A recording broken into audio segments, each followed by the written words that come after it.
So this is my first intervention. This is pool noodle play for fishing. So basically what you do is you have the child stand here and you get them to reach and try to pick up, and they can bring it back to them, and they could possibly take it to a thing of water and set it in the water. Or you can have them say, hey, can you only pick up the blue ones, and then pick the blue ones, or only pick up the orange ones. And then you could also say, make it harder by saying, can you put a time limit on the thing? So can you pick up all these in 30 seconds, 45 seconds, and so forth. Some skills this would work on is dynamic standing balance and static standing balance. Reaching, because they have to reach, targeting, using their hands at midline if they want to use both hands. Grip strength, I purposely use the pool noodle for a bigger grip on your fishing rod. They have to work on targeting, sequencing, color recognition, body and space, because they have to know where the stuff is. Figure ground perception, because they have to discriminate between the object and the ground. And they also have to problem solve on specific things. Okay. My diagnosis is arthrogryposis. Basically what it means is their joints are kind of turned like this on the wrist, and so this would help with the gross motor movement of their arms. So if it was actually like this, they could still kind of use it, but if it wasn't, I've made it to where you can adapt it and pull it off and kind of tie it to their hand like this,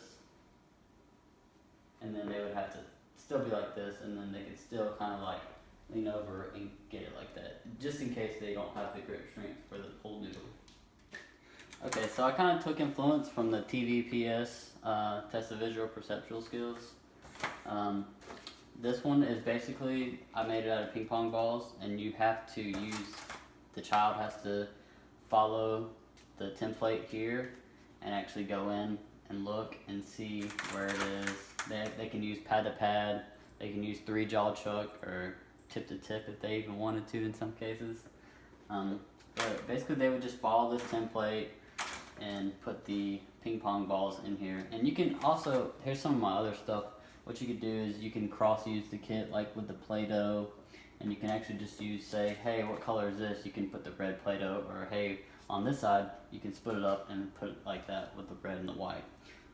Basically what this intervention treats, or skills used, is reaching, targeting, pattern recognition, color recognition. You have to sequence because you have to go in order.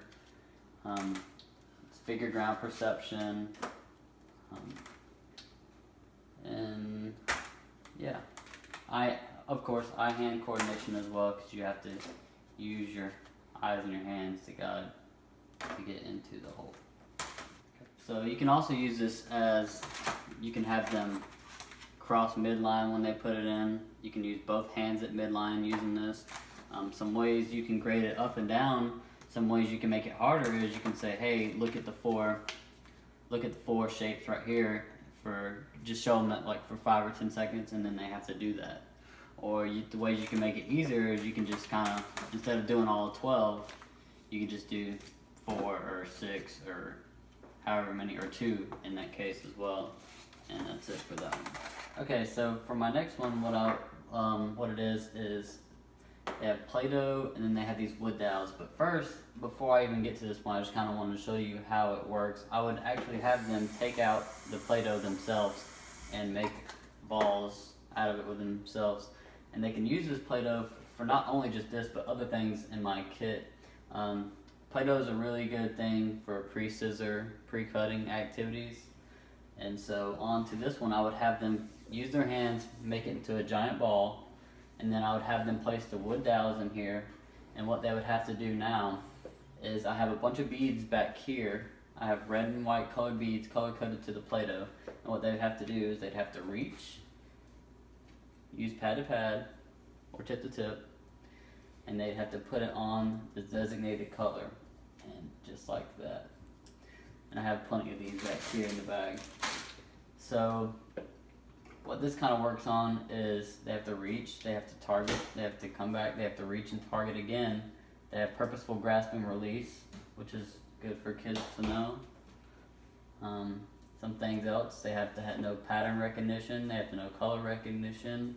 What you could do is you could alternate, so you could do 2 on here and just do 1 and then 2 again, so that's to know pattern recognition. I also have these right here you can use in the kit. You can also kind of like use the stacking cups, which they can also do targeting, things like that. And then put some more beads on here. Just cross-references thing you can use this kit for. Okay. So, diagnosis arthrogryposis, you can also use this because they kind of struggle using the fine motor skills of their hand, so you can kind of have them pick it up and use it to place it on to there. Also, this would work on visual scanning practice because they have to know what movement, what motor movement, where they're going with the motor movement, and things like that. And okay, and then this little guy right here is pretty easy to make. If you can see, it's just a pencil and a clothespin. And like I said earlier, arthrogryposis kids' hands are like this, and sometimes they're even out like this. So what you can do is kind of have this. If they have some thumb opposition, they can put it and then hold it on the side and then draw kind of like this. But if their hand's kind of like inwards, all you have to do is just turn like this, and they can still manage to color and draw. It's just a cheap, nice piece of adaptive equipment. You can really just make it home. And the way, say, if they don't have that thumb opposition and they can't get a grip, what you can do is just have it on there, and you can get like a rubber band or any kind of like string or clothesline, and just tie it right here and just tie it around the wrist, so they can just still kind of just color, because kids love to play in color. So as you can see, this is just a really glamorous tic-tac-toe board. Basically what I would have the children do, instead of just playing normal tic-tac-toe just by writing and stuff, I want to work on that pre-scissor activity, pre-cutting activity with Play-Doh. So what I would do is, whoever is O's, I would have them pinch off a piece like this, and they can use that translation in their hand and in-hand manipulation to make an O. And then the other guy or girl can just take this and just kind of like do this, and they can make their X's and play like that. It just kind of gets your mind going and helps the kids like realize what they're doing. So what this would work on, they have to reach, they have to target, they have to plan their motor movements with praxis, they have to know what a shape of an O and an X looks like, so they need to know pattern recognition, they have to know color recognition because they're separate different colors, so you don't want one going from here to here. This will work on hands at midline, you can work on crossing midline, figure ground perception, depth perception because you have to know where you're going, and sequencing because you have to know whose turn it is. And of course, eye-hand coordination because that's a really big factor in any kind of movements like this. Alright, so I'm sure everybody knows what these are, and I'm sure numerous people are going to have them in their kits because they're pretty good for kids and toddlers. So basically what you can do with these is a lot of things. You can work on color recognition, you can do pattern recognition, you can do sequencing because they have to know what order they can come in, eye-hand coordination.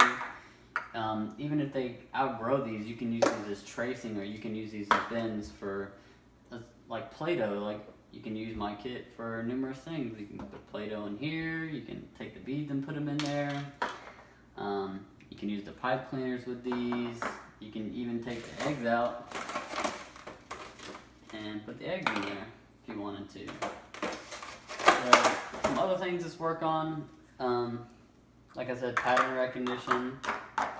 You can use these for tracing, for hand skills, praxis, motor movement, and yeah. yeah, you can use these. Also turn around and they have animals on the back, and you can show them the animal and they have to tell you what animal goes on it. And you can say, hey, I showed you this. Where's this one? This one. And they'll say, this is a tiger. And you can say, okay, what color was the tiger on? And then just memory games and recall games like that. And alright, so I saved the best one for last. The Fart Putty.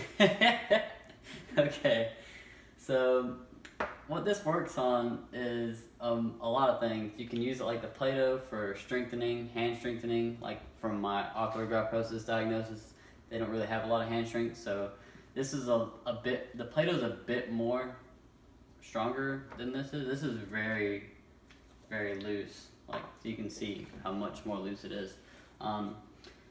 Some skills this could work on is, I chose this because a lot of kids with autism, they're very tactile defensive, and this has a very specific texture, and you can kind of rub it on their skin, and it's very cold, and so you can kind of get them used to certain sensations on their skin. But what this can also work on is cause and effect, because you're making a noise that it makes.